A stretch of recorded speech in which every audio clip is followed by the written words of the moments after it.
নমস্কার, কেমন আছেন সবাই? প্রিয়াঙ্কা লাইফস্টাইলে নতুন জানাই বুঝতে পারি না। আমি প্রিয়াঙ্কা, আপনাদের সবাইকে স্বাগত জানাই। আজকের এখন ওই দুপুর 2টোর মতো বাজে, আর এখন থেকে এই ব্লগটা শুরু করছি। এই ব্লগটা দেখে নিশ্চয়ই বুঝতে পারছেন যে কোন ব্লগ থেকে কেটে এখানে জুড়েছি। ব্লু কালার আসলে গতকালকের তো আমি একটা ব্লগ দিয়েছিলাম, লোকনাথ বাবার মামার বাড়িতে ঘুরতে এসেছিলাম, সেখানকারই ব্লগ দিয়েছি। কিন্তু সেখানে তো ব্লগটা অনেক বড় হয়ে যাচ্ছে, পুরোটা যদি দিয়ে দিই আপনারা তো ধৈর্য ধরে দেখেন না। এইটা যদি ধৈর্য ধরে নাও দেখেন আমারও ভালো লাগবে না, বা আমারও ক্ষতি, আর আপনাদেরও কিন্তু অনেকটা ভুল হয়ে যাবে। তার কারণ আপনারা যদি দেখতে আসেন, যদি দুটো আমার দেখেন তাহলে কিন্তু অনেক কিছু বুঝতেই পারবেন। আজকের অসুবিধাটা আমার হয়েছে, যেহেতু অনেক দিন আগে আমি একবার এসেছিলাম, তাই এখানে আজকে এসে অনেক কিছুই খুঁজে পাচ্ছি না। আগে কোথায় কি ছিল সেই জিনিসও খুঁজে পাচ্ছি না, আর এখন সিস্টেম অনেক কিছু পাল্টে গিয়েছে। তো যাই হোক, একটু ধৈর্য ধরে দেখবেন, তাহলে আশা করছি খুবই ভালো লাগবে। তো গতকালকের তো পুজো দেওয়া বা খিচুড়ি প্রসাদ খাওয়া সেই ব্লগগুলো শেয়ার করেছি। তো যেটুকুনি মেলায় ঘোরা হয়েছিল, আমরা তো সন্ধ্যার পরে এখানে থাকতে পারিনি, আর সন্ধ্যার পরে কিন্তু এখানে কোনো মেলা থাকে না। বিকাল হতে হতেই, মানে বিকাল ধরুন 5টা, তখন প্রায় মন্দির ফাঁকা হয়ে যায়। এখন দেখুন আমরা ওদিক থেকে মেলা ঘুরে এসেছি, তো বাজে হয়তো 4টে নাগাদ, তো মন্দিরটা প্রায় ফাঁকা ফাঁকা হয়ে গিয়েছে। তো ওখানে মেলা থেকে তো অনেক কিছুই কিনলাম, কৃষ্ণা যা কিনেছে সব কিছু তো সব ভিডিও দিয়েছি।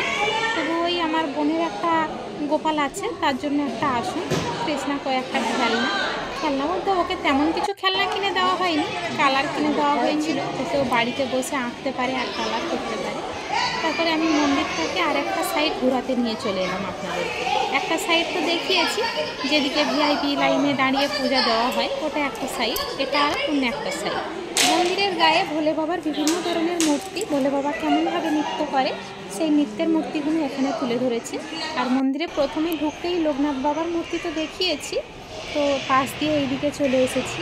আর এইদিকে ভোলেনাথ সতীকে নিয়ে যেভাবে নৃত্য করেছিলেন, তাণ্ডব করেছিলেন, তো সেই দৃশ্যগুলো তুলে ধরেছে, মানে সেই ছবিগুলো এখানে ফুটিয়ে তুলেছে।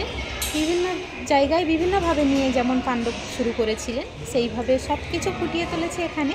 সত্যি এখানে দেখার মতো অনেক কিছুই রয়েছে, খুব সুন্দর লাগছিল মন্দিরটা।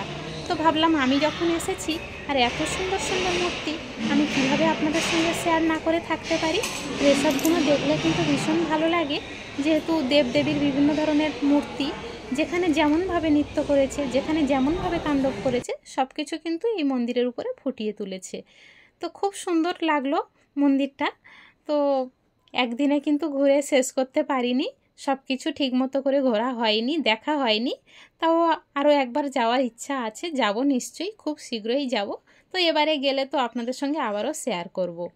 তো বাড়ি চলে এসেছি, তবে এরপরে আর কোনো ব্লগ ছিল না, বাড়িতে আসতে রাত হয়ে গিয়েছিল, রাত্রে রান্নাবান্না করে খাওয়া দাওয়া হয়েছে, তখন আর ব্লগ নিতে ভুলে গিয়েছিলাম।